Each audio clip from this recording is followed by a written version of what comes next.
저는 개인적으로 로마서가 참 좋습니다. 좋은 이유는 이 로마서의 탄생이, 로마서가 기록되어진 그 상황이, 또는 그 로마서를 기록했던 때와 공간이 정말 안 좋았을 때고 안 좋은 곳이었거든요.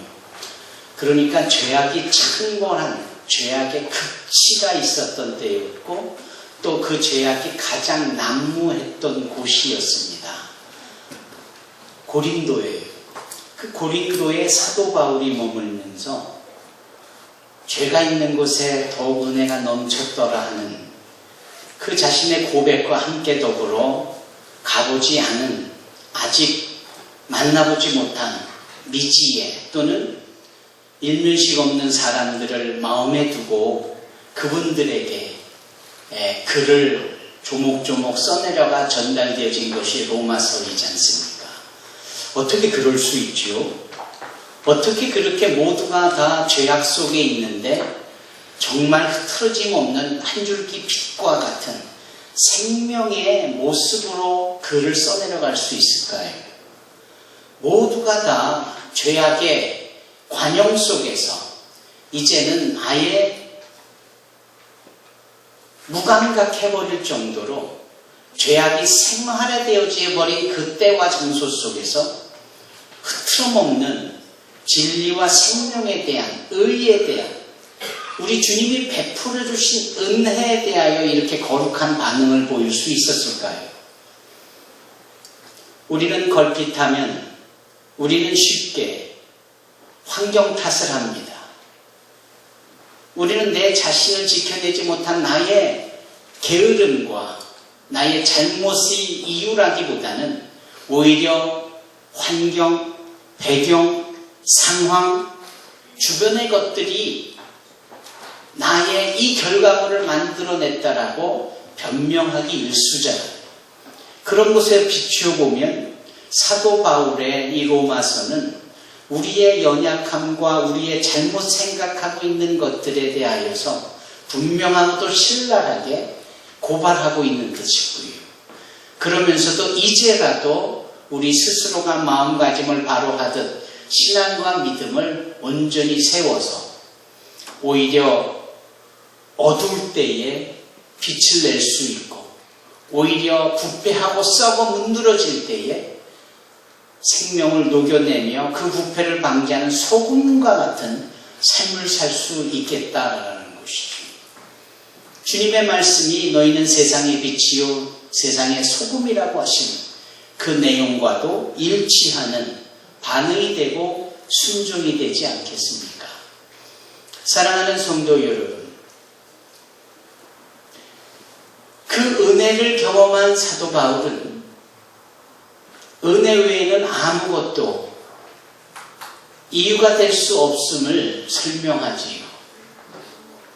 그 은혜가 나를 살렸고, 그래서 그 은혜를 입은 나는 의인이 될 수 있었고, 그래서 그 은혜로 주어진 믿음으로 인하여서 오직 우리가 살겠노라 라고 고백을 하게 됩니다. 이것이 로마서의 핵심입니다. 그리고 우리가 몇 주간, 몇 달째, 몇 년간 나누고 있는 이 로마서의 말씀이 바로 1장부터 11장까지가 오직 의인은 믿음으로 말미암아 살리라 하는 이 하나의 문장으로 정리가 될 수 있고, 그걸 한 단어로 정리한다면 은혜라는 것이고, 자, 그러므로 이 은혜를 힘입고 믿음으로 말미암은 우리는 어떻게 살아야 하는지에 대하여서 구체적으로 지침을 준 내용이 12장부터 16장까지였다라는 것이죠.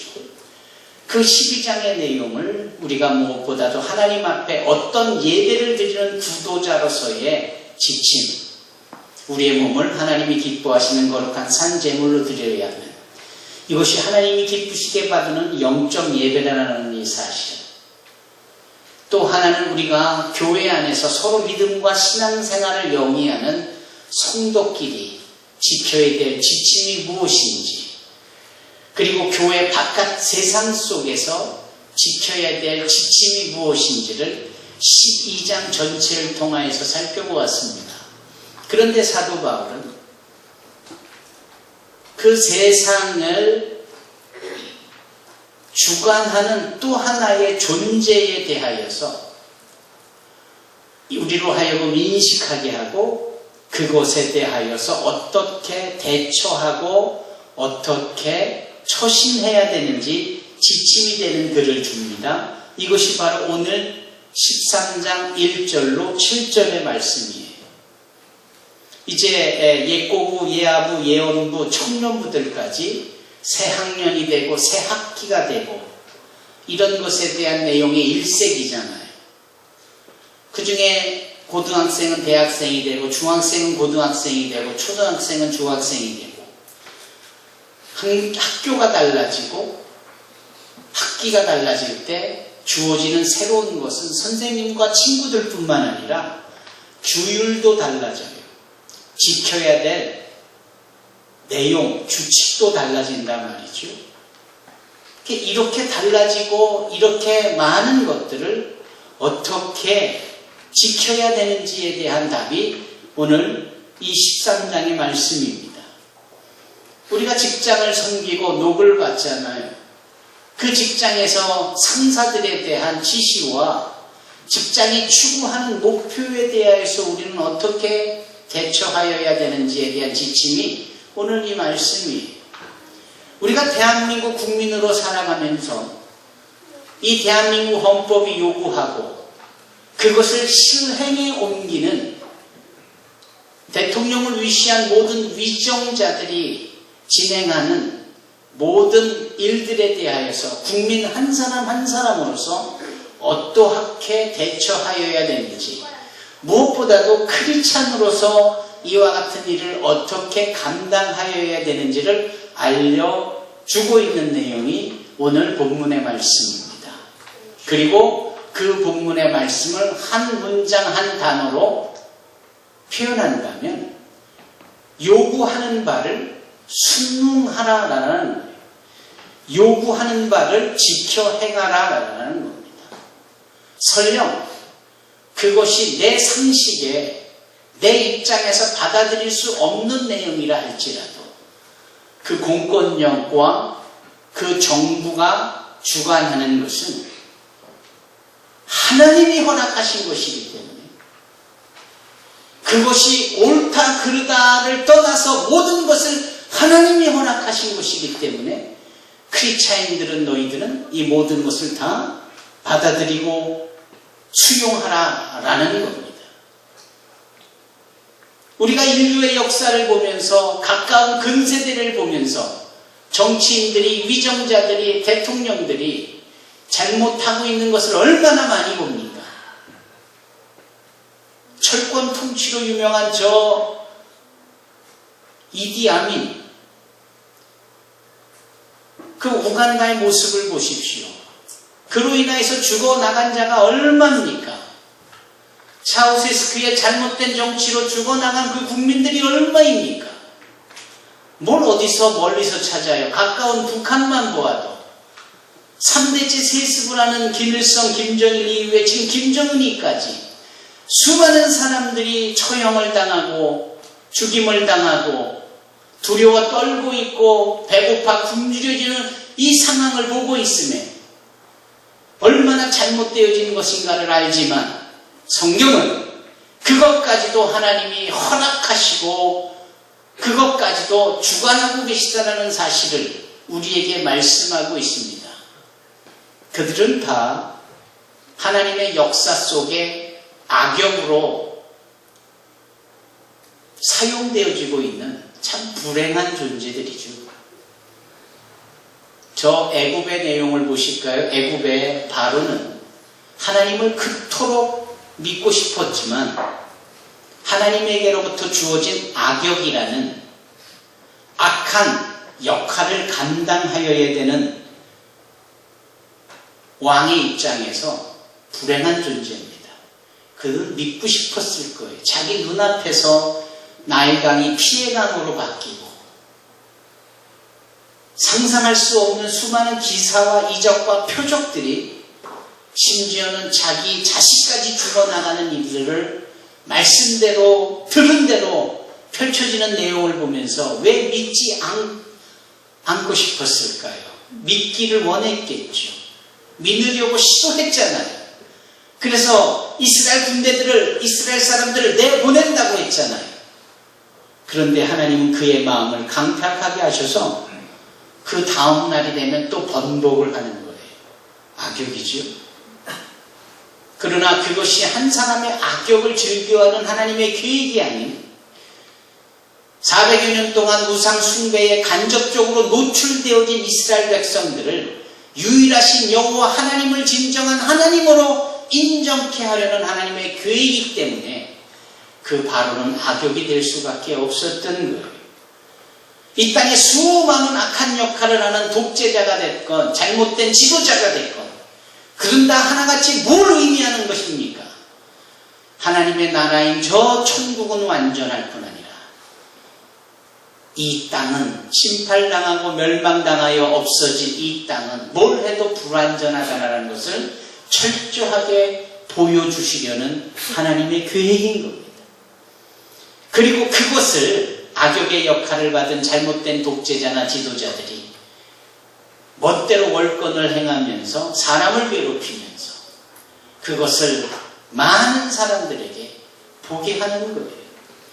그러니 크리스찬들인 우리는 그러한 내용을 보면서 저 완벽하고도 완전한 저 하늘나라만이 진정한 우리의 거처할 곳이어야 된다는 것을 더욱더 소망케 하고 확신케 하여야 되며 그곳에 나아가기까지 불완전한 이 땅에서 당하는 수치와 수모와 억압과 통제와 잘못된 일들을 경험하면서 오히려 그 소망을 잃지 않게 하여야 된다는 겁니다.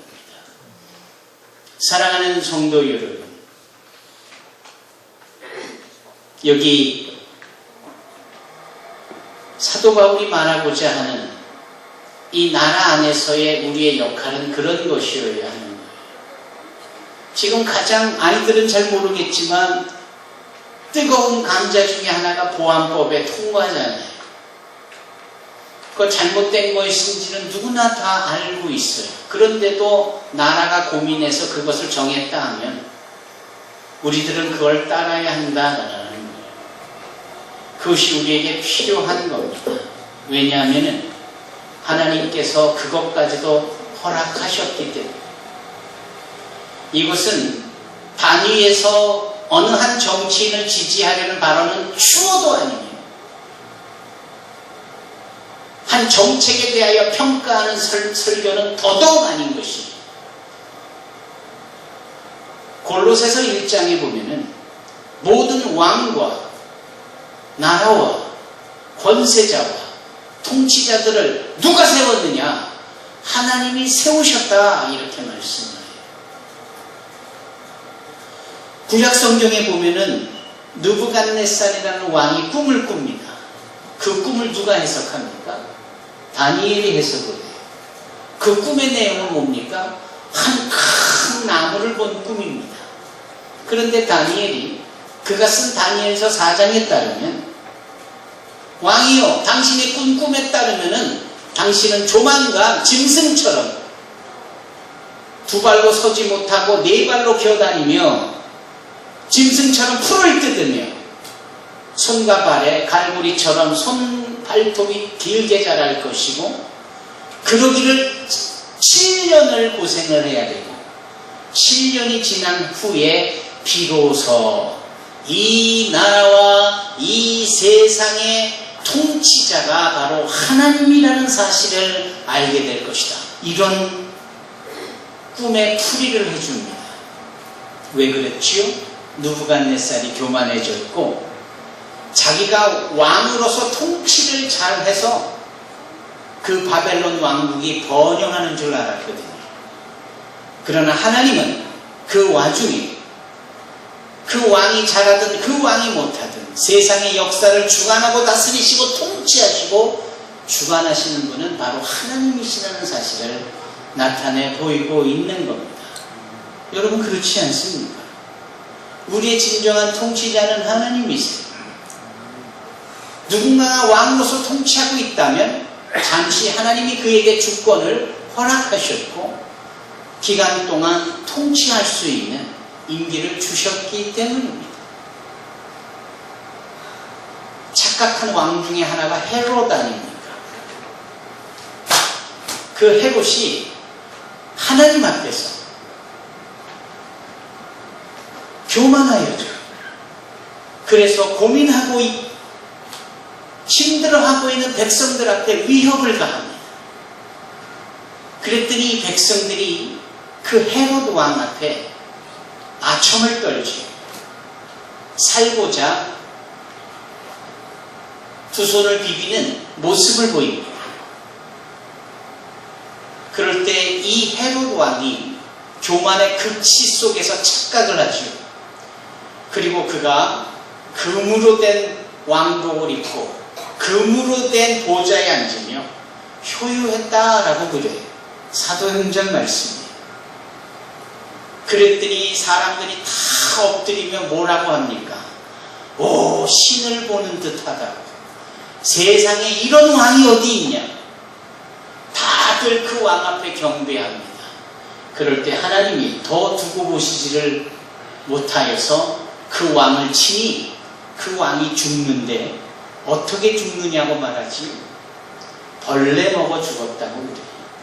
벌레 먹어 죽었다. 그 벌레는 어떤 벌레냐? 우리 몸에 기생하고 있는 deworm, 기생충이에요. 기생충의 하나예요. 그게 촌충일 수도 있고 회충일 수도 있고 편충일 수도 있고 아무것도 할 수 없지만 그 왕의 몸속에 있는 벌레 한 마리가 하나님이 툭 치시니까 그 벌레가 요동하며 그 왕을 괴롭게 하더니 폭풍을 일으키더니 그 자리에서 죽어버리는 거예요. 악한 존재나 통치자가 세상의 역사 가운데 현재 가운데 얼마나 많습니까? 하나님이 내버려 두실 수가 없어서 그냥 내버려 두실까요? 그렇지 않습니다. 도리어 그것은 수많은 구원받은 자들에게 천국만이 우리가 나아갈 수 있는 완전한 나라임을 알려주시기 위한 교육 훈련 프로그램의 일부이고 그와 같은 악한 역할을 하는 존재들은 하나님의 손에 들려지는 악역에 불행한 존재입니다. 여러분, 이 모든 상황을 그러기에 우리는 일일이 거부할 이유도 필요도 없는 거예요. 요구하는 바를 순종하고 따를 필요가 있는 거예요. 사도 바울이 이 고린도에서 이 편지 로마서를 쓸 때 도대체 로마에서는 어떤 일이 벌어지고 있는가? 미치광이 네로가 황제였을 때입니다.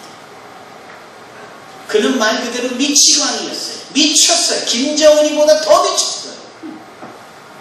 그래서 심심하다고 로마 전체에 불을 지르고 그 불이 질러져 가는 것을 보며 시열을 느낀 미치광이었습니다. 그리고 자기가 위협을 느끼자 그것을 기독인들이 불질렀다고 유언비어를 퍼뜨릴 만큼, 그래서 그 유언비어를 만들며 뭐라고 한 가지 청구를 하느냐?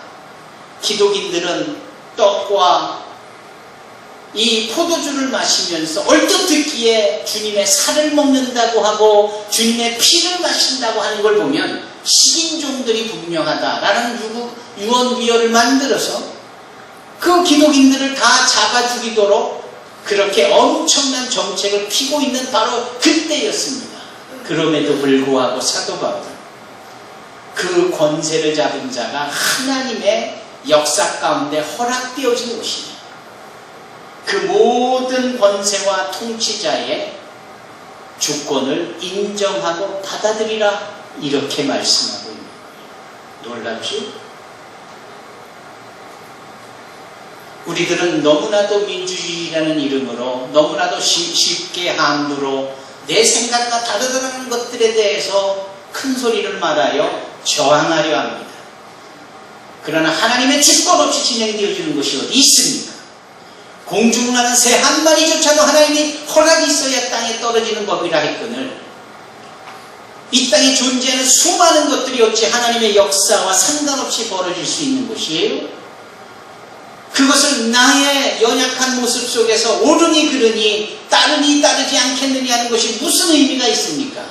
오히려 모든 것들을 주권하에 두시고 통치하시는 하나님의 역사라는 분명한 믿음을 가지고 좋든 싫든 옳든 그르든 그것을 통해 역사하시는 하나님의 뜻에 나를 맞추는 것이야말로 진정한 그리스도인들의 세상을 향한 통치와 주권자들을 향한 자세가 아닐까요? 어느 날 예수님은 길을 가시고 성전에 가시려 하는데 앞불사 그 성전에 가려면 성전세를 내야 된다라는 거예요. 지금 예수님이 성전의 주인 아니십니까? 주인이 그 성전을 가시겠다 하는데 성전을 지키고 관리하는 종들과 같은 조무래기들이 성전세를 나라는 거예요. 발끈한 베드로가 화를 내자 주님이 뭐라고 하십니까? 가서 낚시를 들이워 처음 잡은 고기가 물고 온 돈을 가져와라. 그리고 그거를 성전세로 내라 하시잖아요. 아니 세상에 낚시를 했는데 물고기가 잡혔는데 물고기의 입에서 동전이 물려있을 걸 누가 생각했습니까? 하나님의 방법은 이렇게 신묘막측한 거예요. 그분이 못해서 없어서가 아닌 거예요. 그냥 하시려면 뭘 가지고도 못 하시겠어요? 잡혀온 고기의 입에 물려있는 그 동전을 빼서 성전세를 예수님 거와 베드로 걸 내는 겁니다. 놀랍잖아요. 그 의미는 뭡니까? 주님이 못하셔서도 몰라셔서도 아니라 세상이 오히려 요구하는 바를 다 당신이 들어주시고 따르신다라는 거예요. 적어도 세상 가운데 있을 때. 그렇지 않습니까, 여러분? 어느 날 악한 바리새인들이 세금을 내야 되느냐 말아야 되느냐라고 고민하는 부분을 주님 앞에 가져왔을 때 주님이 동전 가져와 봐라. 앞에 무엇이 조각이 되어 있느냐? 황제, 가이사, Caesars. 그 모습이지. 주님이 말씀하시잖아요. 가이사 것은 가이사에게, 하나님의 것은 하나님에게. 하나님의 순종과 더불어서 세상이 요구하는 바를 따르는 것. 주님은 너무나도 분명한 자세를 취해 오셨어요. 오늘날 많은 기독교 지도자들이 세금을 못 내겠다고 문제를 삼잖아요. 그게 다 무슨 허무맹랑한 소리입니다. 가톨릭도 안 내고 불교도 안 낸다고요? 그래서 우리도 안 내야 된다고요? 그게 뭐 그리 중요합니까? 성경이 내라 하면 내는 것이죠. 성경은 내라고 가르치지 않습니까? 오늘 13장에도 그러잖아요. 교회가 크든 작든 내야 될 것이 많든 적든 정부가 요구하고 내야 될 상황이면 내라라는 것이 주님의 가르침이잖아요. 불교가 안 낸다고 가톨릭도 안 내는데 왜 기독교만 내야 되느냐? 이게 말이 됩니까? 우리 주님은 사도 바울을 통하여서 우리에게 교훈합니다. 세상을 향하여 크리스찬들이 어떠한 자세를 취하여야 하는지. 학교나 선생님들이 요구하는 바를 학생들은 다 순종하고 따라야 될 의무가 있듯이 노를 받는 직장인들은 직장이 요구하는 상사의 요구를 다 따라야 되는 의무가 있듯이 대한민국을 조국으로 믿는 우리 모든 대한민국 국민들은 대한민국 통치자들이 요구하는 바를 따라야 하는 거예요. 완벽해서 좋아서 따르는 것이 아니라 그 너머의 모든 것을 허락하시고 주관하시는 하나님의 역사요 그분의 통치됨에 따르는 겁니다. 이것이 진정한 크리스찬들이 세상을 향한 마땅히 행해야 될 처신이고 자세입니다. 아무쪼록 저와 여러분들이 오늘 말씀에 근거하여서 세상에 지지 않느냐, 세상이 요구하는 바를 들어주는, 그리고 오히려 세상을 영향력 있게 이끌어가는 믿음이 있는 사람들이 되기를 주님의 이름으로 축원합니다.